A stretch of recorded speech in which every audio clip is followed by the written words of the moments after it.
Subscribe करें और bell दबाएं ताकि कोई खबर रह न जाए।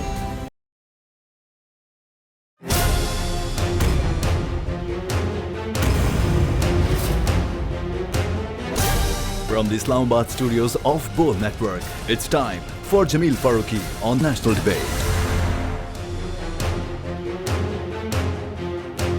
Good evening, welcome to national debate. साजिश या मुदाखलत, साबिक वज़ीर-ए-आज़म पाकिस्तान इमरान खान के पावर शोज पर पावर शोज, सहाफ़ियों से मुलाकातें और उनके साथ ऑफ द रिकॉर्ड गुफ्तगू, कुछ चैटम हाउस रूल्स को मद्देनजर रखते हुए आप डिस्कस नहीं कर सकते। बहुत कुछ ऐसा जो कि शेयर करने के काबिल था आप सबके सामने रख दिया गया, लेकिन सवाल वही है, अगर बात रिजीम चेंज की थी तो उस वक्त यानी 9 और 10 अप्रैल की रात प्राइम मिनिस्टर हाउस के अंदर क्या होता रहा? साबिक स्पीकर कौमी असेंबली असद कैसर साहब क्यों मुस्ताफी हुए? बीबीसी ने जो बेसलेस स्टोरी घड़ी उसके पीछे क्या हकायक थे या नहीं थे? और 20 मई तक जो बार बार हतमी तारीख के ऐलान के हवाले से मामलात को लिंगर ऑन किया जाता रहा, क्या बैकडोर कोई डिस्कशंस हो रही हैं पाकिस्तान तहरीक इंसाफ की और मुक्तदर हलकों के दरमियान, या फिर ये सिर्फ बातें ही बातें हैं और पाकिस्तान तहरीक इंसाफ आइंदा लॉन्ग मार्च की तरफ या धरने की तरफ जाने जा रही है? आज के नेशनल डिबेट में इसी पर बात होगी। Agenda on the national debate पर बात करने से पहले हम बात करेंगे ट्रेंडिंग टुनाइट की। ट्रेंडिंग टुनाइट आज का हमारा हैशटैग है रिजीम चेंज। Regime change. मुझे जमील फारूकी कहते हैं। आप मेरा प्रोग्राम नेशनल डिबेट बोल न्यूज पर मुलाजा करते हैं। ऑन द डिबेट टुनाइट आज के हमारे मुअज़्ज़ज़ मेहमान हैं साबिक स्पीकर कौमी असेंबली और स्वाबी से पाकिस्तान तहरीक इंसाफ के सीनियर रहनुमा जनाब असद कैसर साहब। असद कैसर साहब आज किसी भी स्टूडियोज में पहली दफ़ा तशरीफ ला रहे हैं और पाकिस्तान तहरीक इंसाफ की हुकूमत जाने के बाद उनका आज पहला बाकायदा इंटरव्यू नेशनल डिबेट में नश्र हो रहा है। मैं साबिक स्पीकर कौमी असेंबली जनाब असद कैसर साहब को इस वन-ऑन-वन नेशनल डिबेट में खुशामदीद कहता हूं और मेरे लिए ये ऑनर की बात है कि वो पहली दफ़ा किसी भी टेलीविज़न के स्टूडियोज़ में आए हैं और बोल्ड टेलीविज़न के स्टूडियो में तो ख़ास तौर पे पहली दफ़ा आए हैं। सर, आप तशरीफ़ लाए, आपका बहुत बहुत शुक्रिया। मेरा पहला सवाल आपसे ये रहेगा कि आप लोग रिव्यू में गए हैं जो रूलिंग अनडू कराई गई थी सुप्रीम कोर्ट ऑफ पाकिस्तान की जानिब से, उसका कॉन्स्टिट्यूशनली कितना इम्पैक्ट है और उसमें क्या निकल सकता है आने वाले दिन? देखिए, सबसे पहले बात तो ये है कि मैं कस्टोडियन रहा हूँ द हाउस नेशनल असेंबली का जी। तो ये मेरा अखलाकी फ़र्ज़ है कि जिस चीज़ को मैं समझता हूँ कि वो हमारी जो पार्लियामेंट है उसको इख्तियारात को चैलेंज किया गया तो उसको मैं डिफेंड करूँ। तो इसलिए मैंने ये सोचा, फिर मैंने पार्टी लीडरशिप से भी बात की, प्राइम मिनिस्टर खान साहब से भी बात की, तो उनके मशवरे से फिर मैंने जो है ना नईम बुखारी साहब को जो है अपना कौंसल बनाया और वही जो है ना मेरा केस पेश करेगा। मेरा बुनियादी मौक़िफ़ ये है कि पार्लियामेंट एक सुप्रीम इदारा है और पार्लियामेंट सबसे बालातर इंस्टीट्यूशन है जी। हर इदारे की अपनी कॉन्स्टिट्यूशन में अपनी दायराकार है जी। हर इदारा जो है ना अपने हद में रहे और अपने हद में काम करे। हमने जो कुछ किया है वो पार्लिमानी रवायात और ट्रेडिशन और उसके मुताबिक किया है। और आर्टिकल 5 का जो हमारे ऊपर हमारे हल्फ की जिम्मेदारी है कि अगर हमें कोई ऐसी चीज़ महसूस हो, कोई ऐसी साजिश हुई है, कोई मुदाखलत हुई है, हमारी इंटीग्रिटी या हमारी सालिमियत पे कोई हमला हुआ है, तो बीइंग स्पीकर मेरी रिस्पॉन्सिबिलिटी थी कि मैं उसके तह तक पहुँच जाऊँ और उसको इन्वेस्टिगेट करूँ। तो इसलिए वो रूलिंग जो हमने दी थी वो हमने एक जो कॉन्स्टिट्यूशनल राइट था आप लोगों का, कॉन्स्टिट्यूशनल राइट था, आर्टिकल 5 के तहत मेरा कॉन्स्टिट्यूशनल राइट था। फिर इसके बाद सबसे पहला बात ये कि जब पूरी मीडिया को पता चला, प्राइम मिनिस्टर ने ये बात की, फॉरेन मिनिस्टर ने ये बात की, और फिर मैंने जो है ना पार्लिमानी जो हमारी कमेटी कौमी सलामती कमेटी उसमें जो है ना सबको बुलाया, नहीं आए वो, तो मैं इस बात पे कन्विंस हो गया कि अभी इसमें कुछ है, कुछ इसको इन्वेस्टिगेट करना चाहिए। और इसलिए वो जो अदम इत्तेमाद का तहरीक थी हमने उसको अपनी रूलिंग के ज़रिए कानून के मुताबिक जो है ना उसको ख़त्म करवाया। तो मेरा इस वक्त मौक़िफ़ ये है कि पार्लियामेंट एक सुप्रीम इदारा है, हर इदारे के एहतराम है। सुप्रीम कोर्ट के लिए हमारा बड़ा एहतराम, उनके फैसले का अपनी जगह पर आपको एहतराम है, उसके फैसले का एहतराम भी है और हमने इसको इम्प्लीमेंट भी किया। लेकिन हम अपने पार्लियामेंट की जो राइट्स है उसको हम नहीं छोड़ सकते।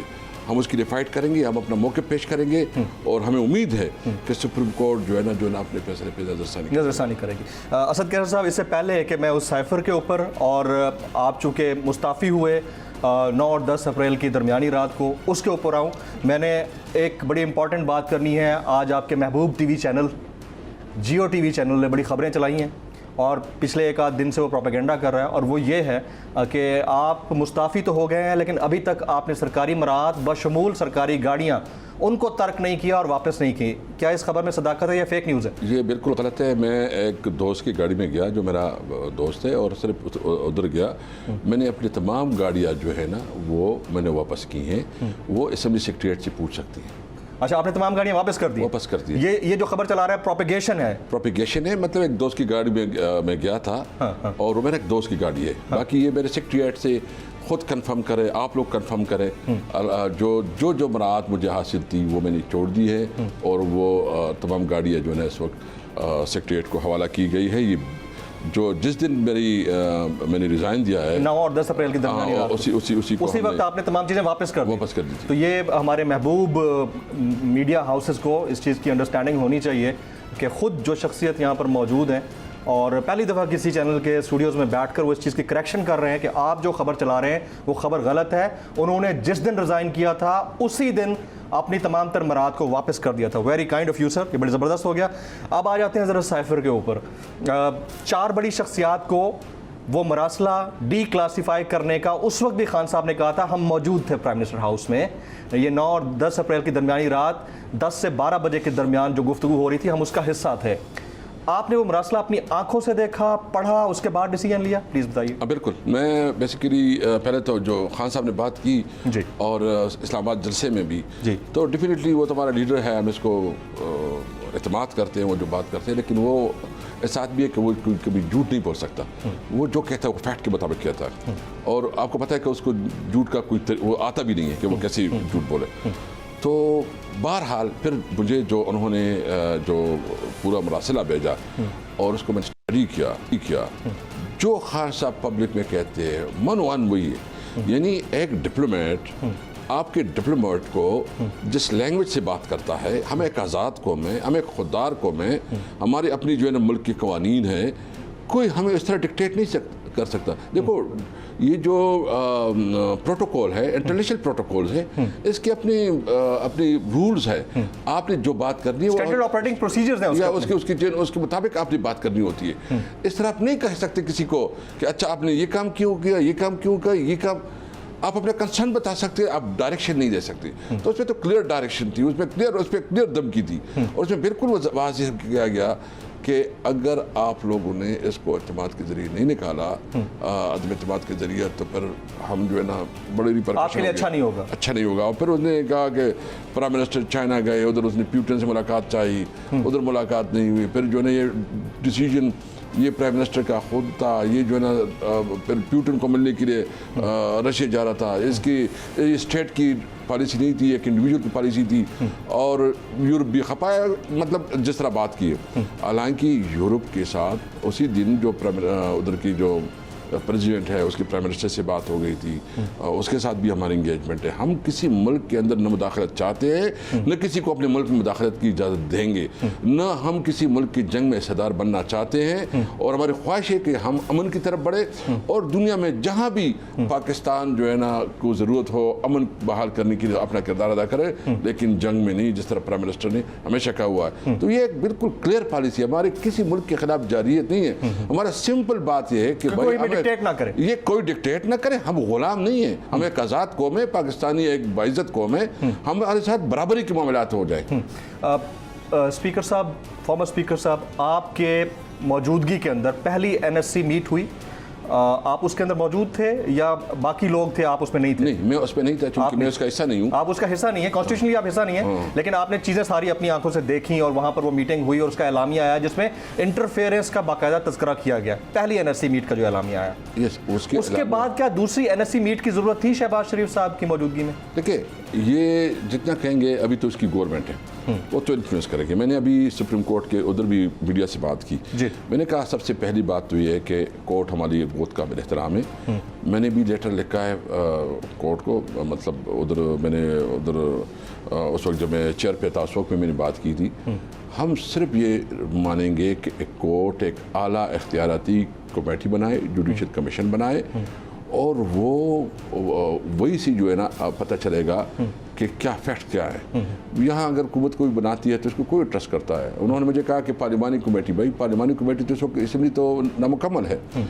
वही कमेटी होगी जिसकी ऑथेंटिसिटी होगी और उसकी कोई माना जाएगा और पूरी कौम भी मानेगी और हम भी मानेंगे। तो इसको हम साजिश कह सकते हैं, मुदाखलत कह सकते हैं, क्या कह सकते हैं? देखो साजिश तो डेफिनेटली साजिश है, डेफिनेटली साजिश है। अगर आप कहें कि अगर इसको आपने नहीं उठा, मतलब 7 तारीख को आप मीटिंग करते हैं और आप लेकिन सेकंड एनएससी मीट का एलामिया कहता है कि साजिश तो नहीं हुई, कॉन्स्पिरेसी नहीं हुई, तो अब किसको माने हम? खान साहब की सदारत में होने वाले एनएससी मीट की एलामिया को माने, या फिर हम जो अभी शहबाज शरीफ साहब की सदारत में एनएससी मीट हुआ उस एलामिया के माने? आप हमें क्लियर कीजिए। देखिए मैं तो ये कहता हूँ कि मैंने वो सारा डॉक्यूमेंट्स खुद पढ़ा है और उसमें आप मुझे बताएं कि अगर आपको कोई कहे कि अगर आपने ये काम नहीं किया तो फिर ये होगा, धमकी है, सीधी वो सीधी मैसेज देता है, धमकी है, it's a threat, open threat. वो देता है कि अच्छा, तो उसने कहा तो इसका मतलब तो ये है कि ये एक साजिश की, क्योंकि उसको क्या पता था करारदाद ये अदम एतमाद की तहरीक पेश हो गई है। वो पहले कह देता है कि जो है ना अदम एतमाद तहरीक में आप इसको फारिग करें,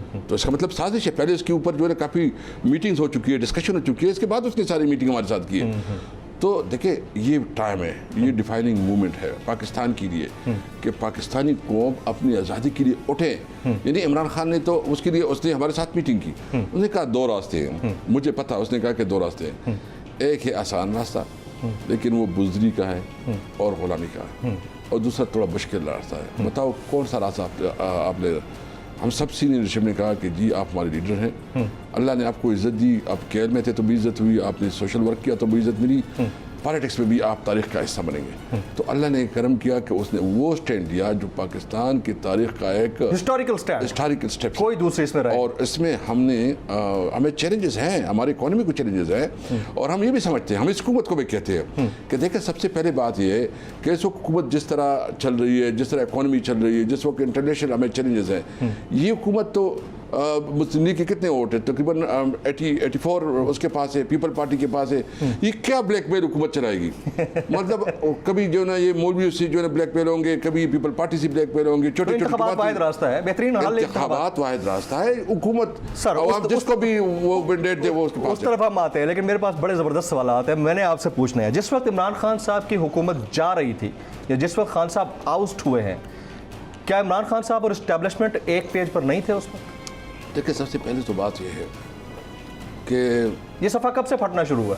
नहीं, मैं एस्टेब्लिशमेंट के बारे में इतना कहूँगा कि एस्टेब्लिशमेंट ने एक मौक़िफ़ इख्तियार किया। वो क्या था? वो कि हम न्यूट्रल हैं, हम इनकी मौक़िफ़ की रिस्पेक्ट करते हैं। मैं इस पर ज़्यादा कमेंट्स नहीं करना चाहता। मैं सिर्फ ये समझता हूँ कि बिल्कुल इदारों को जो है ना अपने हुदूद के अंदर, अपने दायराकार के अंदर काम करना चाहिए। पार्लियामेंट का अपना काम है, एस्टेब्लिशमेंट का अपना काम है, वो सरहदात की हिफाजत करते हैं, जुडिशरी का अपना काम है। और उसमें मैंने पहले भी ये बात की थी कि ये मुल्क तब आगे बढ़ेगा जो कॉन्स्टिट्यूशन आइन के मुताबिक जिस इदारे के जो राइट्स है उसके अंदर रहते हुए काम तो इसका मतलब तो ये हुआ ना कि एस्टेब्लिशमेंट खान साहब के साथ नहीं थी, इसी वजह से उनकी गवर्नमेंट गई। देखो हुकूमत तो नहीं, मैं दूसरी बात करूँगा। मैं इस कहता हूँ कि सबसे पहले बात यह है कि जब कोई प्राइम मिनिस्टर होता है तो इसके पास तमाम इदारे होते हैं। फिर जो अदम एतमाद था उन्होंने एक 95 के आर्टिकल 95 के तहत जो है ना वो प्रोसेस किया, और वो प्रोसेस जो है ना फिर हमारे लोग जो जिन्होंने ज़मीर परोशी की। इसका मतलब ये होता है ना कि अगर वो एस्टेब्लिशमेंट साथ थी तो फिर आउस्ट कैसे हुए? एस्टेब्लिशमेंट साथ नहीं थी ना, इसका मतलब। नहीं देखो, मैं कहूँगा कि हमारे अपनी कुछ ज़मीर परोशों ने जो जिस तरह हरकत की ने, जिस आदमी ने आपको इज्जत दी, जिस आदमी की वजह से तुम असेंबली में पहुँचे हो, जिस आदमी की वजह से तुम्हें पहचान मिली है, उसी आदमी के खिलाफ तुम जो है ना उठ के जो इस किस्म की हरकत करते हो। Let me rephrase my question. आप कह रहे हैं ना कि आपके अपने ज़मीर फरोशों ने ज़मीर बेचा, जिसके बायस अदम एतमाद का वोट कामयाब हुआ, तो उनके ज़मीर बेचने में मुक़्तदर कुव्वतों का, हल्कों का कोई रोल नहीं है?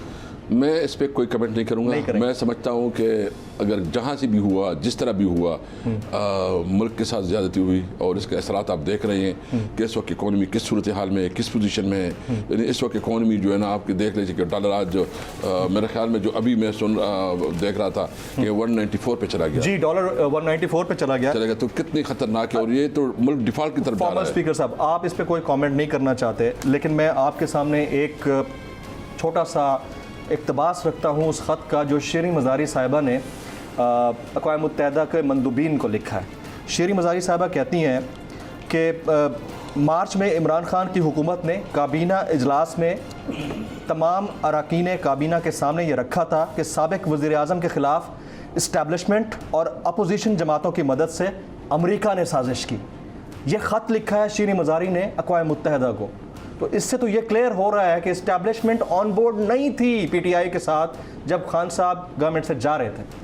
देखिए मैडम, शीरीन मज़ारी का एक मिजाज है और हम आप समझते हैं, हम बड़ा एहतराम भी करते हैं और मुझे इसके बारे में पता नहीं है कि ये कोई ऑफिशियली उन्होंने लिखा या अपने वो, क्योंकि एक आज़ाद खातून है वो जो नहीं, ये जो मदीना के अंदर वाक़या हुआ है मस्जिद नबी के अंदर, उसके ऊपर उन्होंने तौहीन मज़हब के कानून के पीटीआई अरकान के ख़िलाफ़ गलत इस्तेमाल और मुमकिन गिरफ्तारियों के हवाले से चंद खतूत लिखे हैं अक़वाम मुत्तहिदा के मंदूबीन को, और अपनी तमाम तर पोलिटिकल लीडरशिप एलीट को उन्होंने कॉन्फिडेंस में लेकर ये ख़त लिखे हैं। अच्छा, मैं इसलिए आपके सामने रखना चाह रहा था। अगर आपको आपके नॉलेज में नहीं है, it's okay, I don't want to ask that question again, but again, क्या फ़ौज ए पॉलिटिकल है? होना चाहिए है। मैं समझता हूँ कि ये एक अभी इसके ऊपर क्वेश्चंस हैं, there are still the questions on this side. अच्छा, 9 और 10 अप्रैल की दरमियानी रात आप भी बार बार प्राइम मिनिस्टर हाउस का विजिट कर रहे थे। क्या बार बार प्राइम मिनिस्टर आपको कह रहे थे वहाँ पर? नहीं, बेसिकली प्राइम मिनिस्टर साहब नहीं, मैं वो इनसाइड स्टोरी सुनना चाह रहा हूँ क्योंकि मैं खुद भी वहाँ मौजूद था। बेसिकली जो सिचुएशन थी, देखिए एक बात तो ये है कि प्राइम मिनिस्टर मेरा लीडर है, मेरा उसके साथ ताल्लुक़ जो है ना वो कोई मुख्तसर ताल्लुक़ नहीं है। मेरा उसके साथ ज़िंदगी के 26 साल गुजरे हैं। मैं उसके साथ जो है ना अपने सियासी करियर का लंबा इनन गुजार चुका हूँ।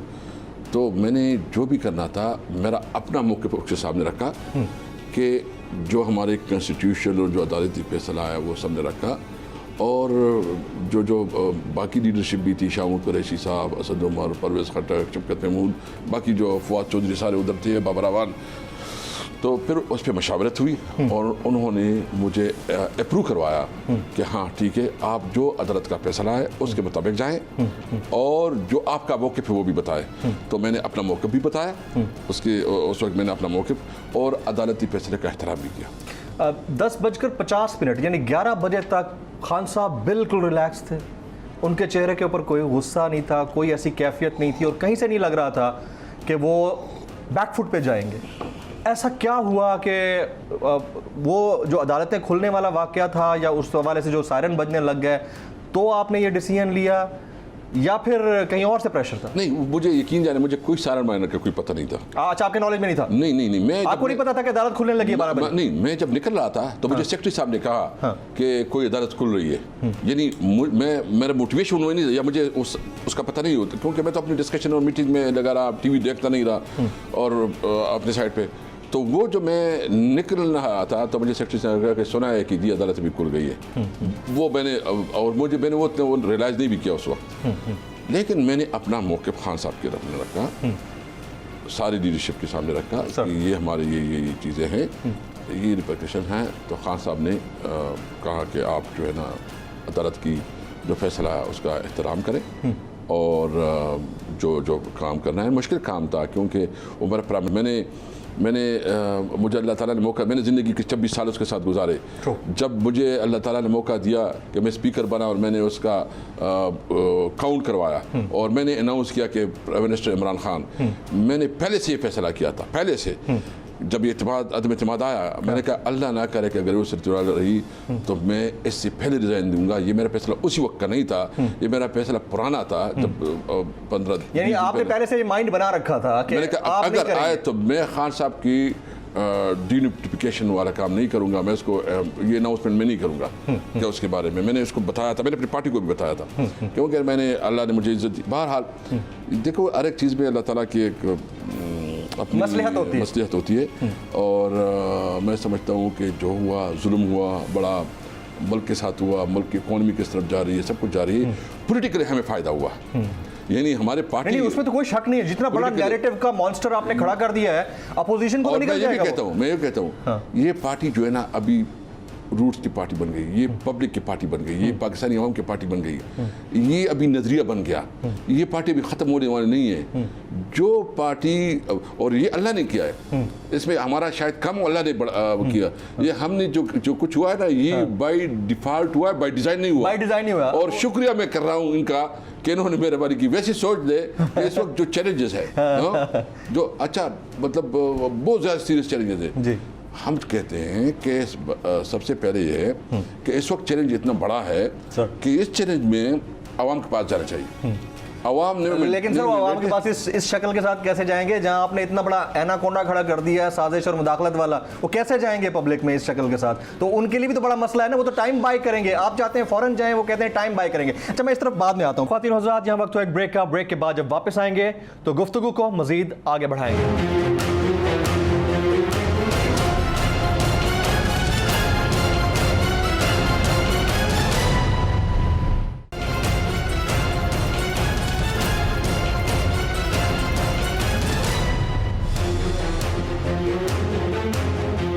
Welcome back. असद कैसर साहब से गुफ्तगू के सिलसिले को आगे बढ़ाते हैं। अब मुझे क्योंकि कनेक्टेड क्वेश्चंस करने हैं, मैं इस तरफ यकीनन आऊँगा जो आपने नैरेटिव बिल्ड किया, बहुत बड़ा नैरेटिव है। क्या खान साहब उस रात अपनी मर्जी का आर्मी चीफ तैनात करने जा रहे थे? बिल्कुल नहीं, बिल्कुल डिसइंफॉर्मेशन थी। डिसइंफॉर्मेशन थी, बिल्कुल डिसइंफॉर्मेशन। अगला सवाल, क्या आखिरी वक्त में अस्करी क़यादत पीएम हाउस आई थी बशमूल डीजी ISI और आर्मी चीफ?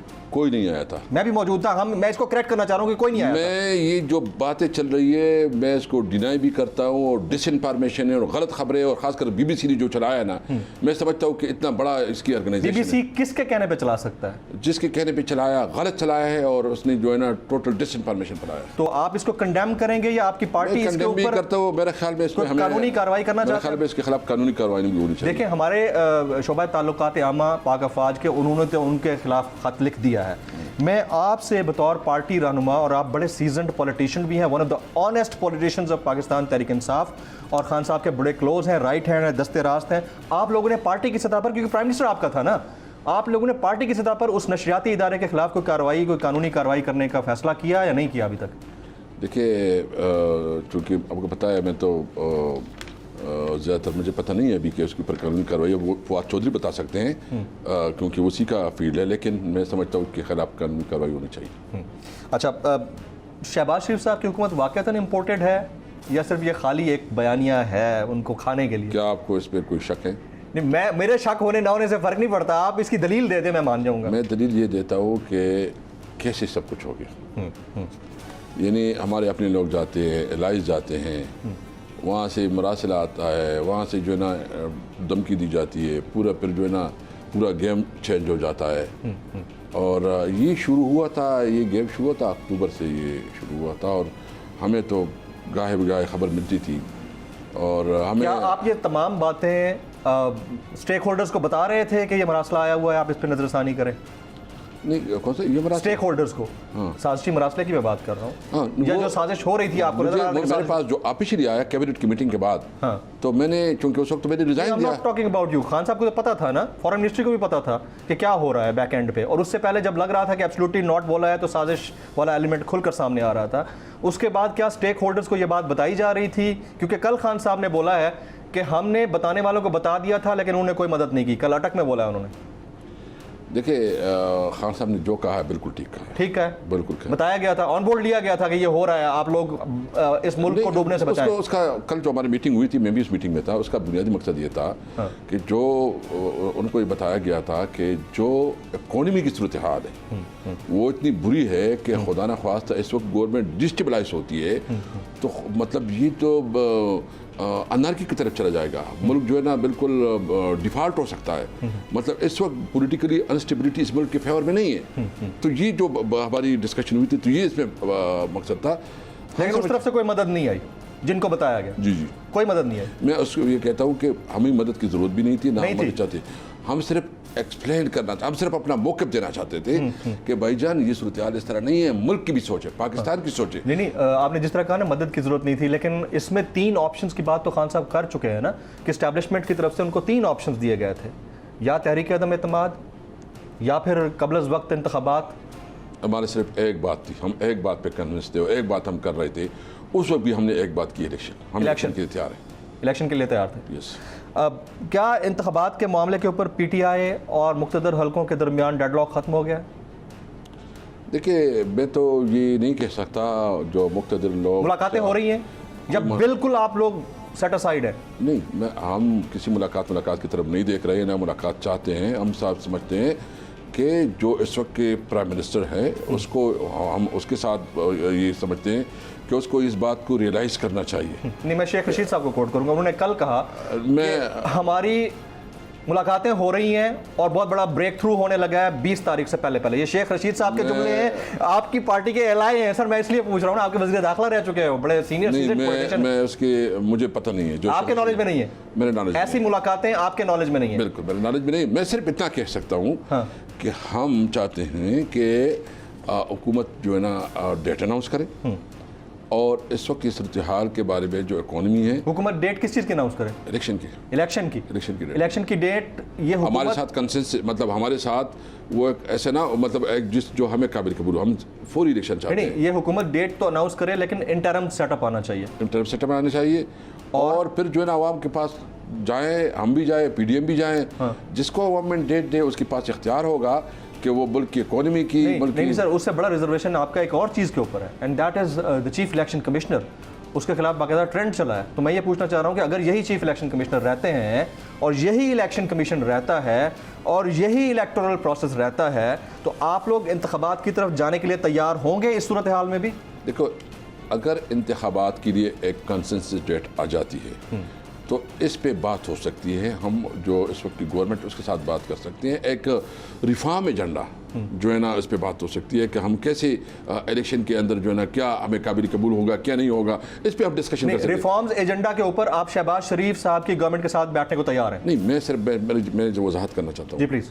नंबर 1 बात यह है कि हम चाहते हैं कि हर सूरत में इलेक्शन का डेट पहले अनाउंस हो जाए, इसके बाद हम बात करना चाहते हैं जो भी पोलिटिकल पार्टी।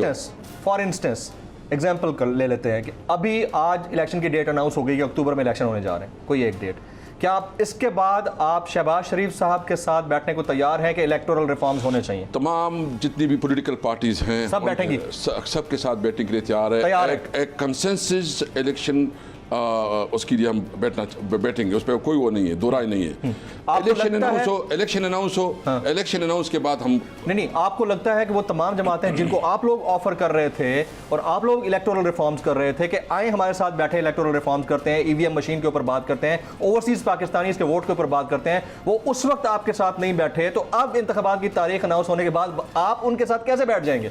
देखिए, हम मुल्क के लिए और मुल्क की बका के लिए हम चाहते हैं कि वो इलेक्शन हो जो सबको काबिल कबूल हो। क्या इसमें भी एस्टेब्लिशमेंट का किरदार इंपॉर्टेंट नहीं होगा आप सबको एक जगह पे बिठाने के लिए? नहीं, हम समझते हैं कि एस्टेब्लिशमेंट को आप साइड पे रखें। हम आप साइड पे रखें, ठीक है। अच्छा, इमरान खान साहब ने लॉन्ग मार्च की जो तारीख है उसको लिंगर ऑन किया, मुसलसल जलसों में ये कहते आ रहे हैं कि मैं 20 तारीख के बाद हतमी तारीख का ऐलान करूंगा कि कब लॉन्ग मार्च करना है। ये जो लिंगर ऑन टैक्टिक्स है, इसके नतीजे में जो प्रेशर डेवलप हुआ है, उसका कोई नतीजा आप निकलते हुए देख रहे हैं कि लॉन्ग मार्च की तरफ ही जाना होगा या आप उसको इलेक्टोरल कैंपेन में तब्दील कर देंगे? हम लॉन्ग मार्च करेंगे। लॉन्ग मार्च करेंगे, कोई इसमें दो राय नहीं है। और इसमें जो है ना मोबिलाइजेशन हो रही है, लोगों को हम समझा रहे हैं हुआ क्या है। लोगों के जो है ना, अभी आप देख रहे हैं कि जितनी मोबिलाइजेशन पूरी मुल्क में हो रही है, पूरी हमारी यूथ निकली हुई है, हमारे ख़वातीन निकली हुई है, हमारी पूरी लीडरशिप निकला हुआ है, और इतना बड़ा तो हमें कोई मौका ही नहीं मिला। ये अल्लाह ने करम, देखो हमारी पॉलिटिकली तो बहुत बड़ा अल्लाह का करम है।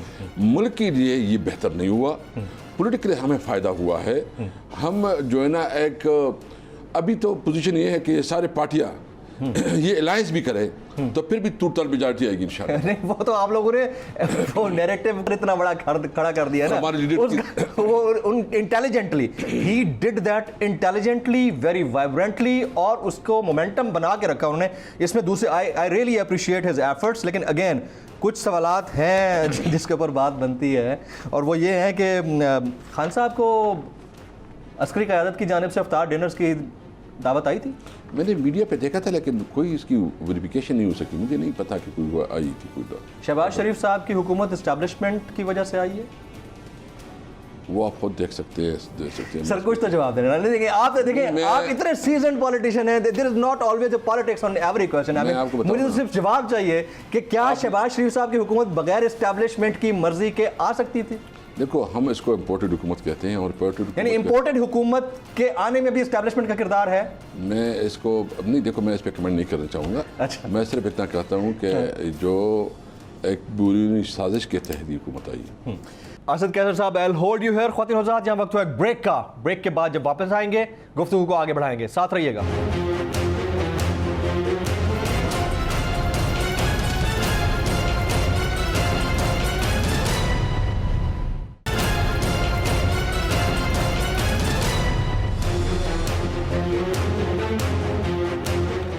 Welcome back. गुफ्तगू के सिलसिले को आगे बढ़ाते हैं। फौज के मायानाज जर्नल, साबिक DG ISI और हालिया पेशावर फॉर्मेशन के कोर कमांडर जनरल फैज़ हमीद साहब से मुतालिक आसिफ अली जरदारी साहब ने गुज़िश्ता रोज़ एक प्रेस कॉन्फ्रेंस में जुमला दिया कि उनको तो खुडे लाइन लगा दिया गया। Your comments on this? मैं समझता हूँ कि बहुत नामुनासिब है। नामुनासिब है। हमें फ़ौज को अपनी डिस्कशन में लाना भी नहीं चाहिए।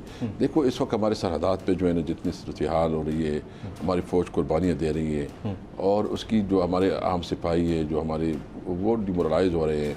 भाई, आप अपने पॉलिटिक्स के लिए फ़ौज को क्यों इसमें इस्तेमाल कर रहे हैं? तो हम तो बिल्कुल कहते हैं कि फ़ौज जो है ना हमारे मुल्क के लिए बहुत अहम है, नो डाउट अबाउट, और हमें किसी भी सूरत को फ़ौज को मुतनाज़ा नहीं करना चाहिए। हमारे मुल्क अगर इस वक्त कोई फोर्स है, अल्लाह ने करम किया है कि हमारे पास जो दो सबसे बड़े हथियार हैं, एक हमारे न्यूक्लियर वेपन्स और दूसरा जो है आर्मी, हमारी आर्मी। किसी भी सूरत तीसरी पाकिस्तान तहरीक इंसाफ, खान साहब ये कह चुके हैं बहुत, ये पाकिस्तान तरीके से इसलिए कि वो पूरी मुल्क की नुमाइंदगी करती है, पूरी मुल्क की नुमाइंदगी। इस पे तो दूसरी कोई राय नहीं है। लेकिन सर, अब देखें, अब ये जुमला सुनिएगा, इमरान खान साहब का जुमला है। अब इसमें से मैं अपनी मर्जी का मतलब तो नहीं निकालूंगा, लेकिन आप सियासतदान हैं, मुझे इसका मतलब पढ़ के सुना दें। जो साजिश रोक सकते थे उन्हें बताया, लेकिन अफसोस कुछ नहीं हुआ। ये गिला किससे? ये खान साहब से पूछ ले। वो तो मैं जब उनसे इंटरव्यू करूंगा उनसे पूछूंगा, आपको एज ए पॉलिटिकल वर्कर ये गिला किससे गिला लग रहा है? ये गिला मतलब पूरी कौम से भी हो सकती है, और अवाम से हो सकता है। अवाम से हो सकता है, बिल्कुल अवाम से हो सकता है। वो आप समझ गए, हम भी समझ गए, लेकिन आप उस पर नहीं बात करना चाहते। चलें, ये बता दें, खान साहब मीर जाफर मीर सादिक किसे कह रहे थे? देखिए, बेसिकली ये एक कॉन्सेप्ट है। हाँ। जो तारीख में हुआ, हिस्ट्री में हुआ है कि हमेशा अपने लोग ही अपने जो उसके ख़िलाफ़ साजिशें करते हैं, उसको कमज़ोर करते हैं। और आपने देखा कि मीर जाफर और मीर सादिक के एक बहुत बड़े नाम हैं गद्दारों के, सिराजुद्दौला और टिपू सुल्तान गवर्नर थे उस वक्त। टिपू सुल्तान तो बहुत बड़ा नाम है। बिल्कुल। उसके बाद तो ये वो लोग हैं जो अपनी ज़ाती अना और ज़ाती मफादात के लिए कौमी मफादात को बेच देते हैं। लेकिन कैरेक्टर ज़रा डिफरेंट है ना। मीर जाफर सिपहसालार, कैरेक्टर डिफरेंट है ना। वो अगर कैरेक्टर अगर आप कनेक्ट करते हैं तो फिर उसका रिजल्ट या उसका जो लुब्बे लुबाब है ज़रा डिफरेंट निकलता है। लेकिन अभी वो ये कह रहे हैं कि शहबाज शरीफ और नवाज शरीफ मीर जाफर मीर सादिक हैं। तो ये जो पॉलिटिकल पार्टीज़ के ऊपर बर्डन शिफ्ट हुआ है, इसके पीछे कोई वजह है? नहीं, कोई वजह नहीं है, क्योंकि वो गलत लिया गया। खान का जो बुनियादी मकसद था वो और तरफ नहीं था, यही था जो उसने कहा था। अच्छा, लोगों ने गलत लिया उसका। हाँ, बिल्कुल। Very right. क्या चेरी ब्लॉसम कंपनी के अंदर खान साहब की इन्वेस्टमेंट है? उसकी बड़ी मैंने आपको हंसा दिया है, ये ऑन रिकॉर्ड है, ये पूरा चैनल देख रहा है, पूरा पाकिस्तान देख रहा है। मैंने असद कैसर साहब को, बड़ी सीरियस शख्सियत है, उनको हंसा दिया। मुझे पता है खान साहब का कि चेरी ब्लॉसम में कोई इन्वेस्टमेंट है, ये हर जो है जलसे में वो चेरी ब्लॉसम करते हैं, ये उनकी कोई इन्वेस्टमेंट है, उनकी कोई डील है शहबाज शरीफ साहब से? नहीं, मेरे ख्याल में खान साहब को अभी उनसे जो है ना अपना फीस डिमांड करना चाहिए। अच्छा। कि जितनी उन्होंने उसकी प्रमोशन कर दी है ना, शायद उसकी अपनी एडवर्टाइजमेंट इसकी इतनी प्रमोशन ना कर सके। जितनी प्रमोशन कर दी है, उनको पाकिस्तान तहरीक इंसाफ पूरी पार्टी को चलाना चाहिए। अब इतना खर्चा उन्होंने, मतलब इतना कुछ कर दिया है। Everybody knows about cherry blossom, everybody knows about. Neutral तो सिर्फ जानवर होता है, इशारा किस तरफ है? देखो, न्यूट्रल होते हैं, और न्यूट्रल का जो माना होता है वो न्यूट्रल लिया जाए। अच्छा, इसमें से और कुछ नहीं निकल सकता, यानी हम और कुछ नहीं निकाल सकते। अब ये नौमुंतखब वज़ीर आज़म, वैसे तो आप इनको प्राइम मिनिस्टर कहते हैं और आप उनको नौमुंतखब भी नहीं कंसीडर करते तमाम पार्टी वाले, ये अपनी 10 रुकनी काबीना लंदन किस इख्तियार के तहत लेके गए? वैसे बहुत अफसोसनाक है कि अपने फैसले जो है ना, कैबिनेट पूरी जाती है लंदन में बैठती है और मुल्क की फैसले करती है। ये हमारी तारीख में एक बदनुमा दाग है। बदनुमा दाग है। एक ख़बर यह है कि अगले 48 से 72 घंटे के दौरान असम्बलियाँ तहलील हो सकती हैं। इसका क्या आईनी तरीक़ाकार होगा अगर ऐसा होता है? वो ये कि प्राइम मिनिस्टर असम्बली तहलील कर सकते हैं। प्राइम मिनिस्टर कर सकता है? हाँ। कहीं ऐसा तो नहीं हो सकता कि वो तमाम परिंदे जो आपकी डाल से उड़कर शहबाज शरीफ साहब की डाल पे बैठे हैं वो वापस हो लें और दोबारा वोट ऑफ कॉन्फिडेंस लेना पड़ जाए शहबाज शरीफ साहब? नहीं, हम इसमें इंटरेस्टेड ही नहीं है। आप लोग इंटरेस्टेड नहीं है? नहीं, अगर vote of confidence लेना पड़ता है, जिन वो लोगों निकल ने जाते हैं। हमारे साथ गद्दारी की, जो ज़मीर फरोशी की, हाँ। इसको हम किसी भी सूरत में वापस लेने के लिए तैयार नहीं है। अच्छा, आप इसको वापस नहीं लेंगे? हाँ, इसमें हमें प्राइम मिनिस्टर भी मिले, हुकूमत भी मिले, हमें नहीं, वो हुकूमत हमें नहीं उन चाहिए। लोगों को आपने वापस नहीं लेना? नहीं लेना। आपको लगता है कि वो लोग सिर्फ पैसे की वजह से गए? देखो, लगता तो ये है कि सारे पैसे के लिए गए। अगर किसी की नाराज़गी है और समझते हैं कि मैं नाराज़ हूँ, पार्टी ने मेरे को कोई नहीं दे, रिजाइन दे दे। भाई क्यों बैठे हो, जाओ लोगों में। आपका मॉरल तो ये है ना कि आप अपने लोगों में कहते कि भाई मेरी पार्टी के साथ इख्तिलाफात थे, मैं रिजाइन देता हूँ, परिडेक्शन करता हूँ। अगर आप उसको मैंडेट देते तो बिस्मिल्लाह, नहीं देते तो छुट्टी फिर। आपकी नज़र में जरदारी साहब और नून लीग में कितनी बड़ी खलीज है जिसकी वजह से इंतखाबात जल्दी हो सकते हैं? देखो, मैं ये कहता हूँ जरदारी साहब ने इस वक्त इनके साथ हैंड किया है, नून लीग वालों के साथ बिल्कुल किया है, बड़ा हैंड किया है। बिल्कुल बड़ा हैंड किया। और अगर नून लीग इसको नहीं समझ सकती तो उसको मेरा ख्याल में ये पॉलिटिशियन ही नहीं है।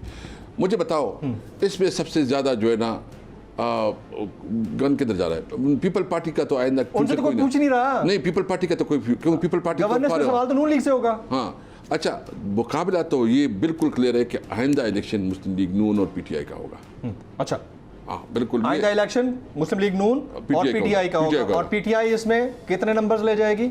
2/3 इंशाल्लाह। 2/3। उसके बाद आपको कानून साजी के लिए बेसाखियों की जरूरत नहीं पड़ेगी, यानी मखलूत हुकूमत या बाकी लोग। इंतखाबात 2022 या 2023? 2022 कंफर्म फॉर श्योर, अक्टूबर में इंशाल्लाह। आर्मी चीफ की तैनाती से पहले या बाद में? पहले इंशाल्लाह। आर्मी चीफ एक्सटेंशन कबूल करेंगे? आई डोंट नो, वो से पूछ ले। क्या बोन ऑफ कंटेंशन एक्सटेंशन देना या ना देना था नहीं, खान साहब की और इदारों की? नहीं, ऐसा कुछ नहीं है, आपके नॉलेज में नहीं है? बीच मेरे नॉलेज में है, कोई ऐसी कोई बात नहीं है? Absolutely not. No, absolutely not. Okay. बीच में बार बार इमरान साहब की गिरफ्तारी के हवाले से बातें चल रही थी, तो क्या पीएमएलएन उससे पीछे हट गई है आप लोगों के नैरेटिव के प्रेशर की वजह से, या आइंदा आने वाले दिनों में दोबारा गिरफ्तारियां हो सकती है? और अगर दोबारा ये होता है, गिरफ्तारी होती है खान साहब की, तो फिर पीटीआई का रिएक्शन क्या होगा? देखो, गिरफ्तारी होती है तो हमारा तो फैसला यह है कि पूरे मुल्क को जाम करेंगे, लेकिन गिरफ्तारियों से तहरीकें दबती नहीं है, उठती है। वो हमने देखा। हमारी कोई चैलेंज नहीं है, वो जो भी होगा हालात का मुकाबला करेंगे इंशाल्लाह। बिलावल भुट्टो साहब कहते हैं कि इमरान खान साहब ने जमहूरियत को बर्बाद किया। Ex premier destroyed the democracy, जुमले हैं उनके। बिलावल साहब से भी पूछना चाहता हूँ कि जो सिंध हाउस में हुआ वो जमहूरियत की मजबूती थी क्या? जो लोगों को उन्होंने वहाँ रखा, जिस तरह जो उन्हें बोलियाँ लगी, वो जमहूरियत थी। बिलावल साहब से हम तवक्को करते थे कि ये यंग पॉलिटिशियन है, ये शायद इस चीज़ों के ख़िलाफ़ जो है ना वो रवायती पीपल पार्टी का रवैया नहीं रखेंगे, लेकिन अफसोस है कि बिलावल साहब भी वही रवायती ट्रेडिशनल पॉलिटिशियन निकले और उन्होंने भी वही किया जो कि उनकी ट्रेडिशन रही, उनके वालिद की ट्रेडिशन रही है। उन्होंने कहा कि एक वज़ीर ने अदम एतमाद से कबल मार्शल लॉ की धमकी दी थी, इन्होंने फ्लोर ऑफ द हाउस पे खड़े होकर कहा। आपको लगता है किसी वज़ीर ने ऐसा कुछ कहा होगा, पीटीआई के किसी वज़ीर ने? I don't know. You don't know? आपके नॉलेज में ऐसी कोई बात? बिल्कुल नहीं। कि उनको ऐसी कोई बात कॉल करके कही गई हो कि मार्शल लॉ लग जाएगा, तुम लोग पीछे हट जाओ, ऐसी कोई बात नहीं है? क्या आपके अरकान कौमी असम्बली बशमूल आप अभी भी रुकने कौमी असम्बली हैं या नहीं है? देखो, हमने कॉन्स्टिट्यूशनली नहीं, देखो हमने तो इस्तीफा दी है। नहीं, आप तो स्पीकर की हैसियत से इस्तीफा दे चुके हैं ना, और as an national assembly member हमने इस्तीफा दी हैं और अभी स्पीकर का है कि वो कब इसको डिनोटिफाई करते हैं, उसके पास है। राइट। एक आखिरी सवाल, 20 तारीख के बाद आप लोग क्या करने जा रहे हैं? सिर्फ लॉन्ग मार्च या धरना? नहीं, वो उस वक्त वो स्ट्रेटजी आप बताएंगे, अभी पहले नहीं डिस्क्लोज कर सकते, लेकिन ऑन कार्ड्स है धरना। आपने 126 दिन का दिया हुआ है, ये भी ऑन कार्ड्स है कि बैठा जा सकता है। बिल्कुल, वो मतलब हम बेसिकली हम चाहते हैं कि 20 के बाद हम अपना नेक्स्ट स्टडी दे देंगे और इस वक्त जो है ना हमने आपस में मशावरत कर रहे हैं, डिस्कशन कर रहे हैं, तो 20 के बाद इंशाल्लाह वो स्टडी आएगी। राइट।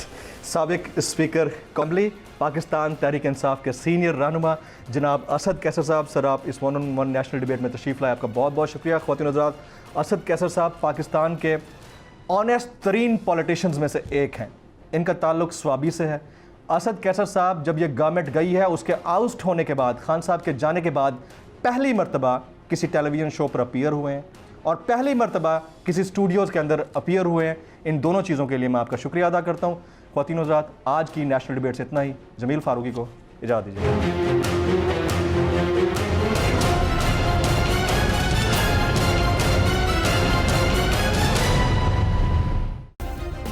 सब्सक्राइब करें और बेल दबाएं ताकि कोई खबर रह न जाए।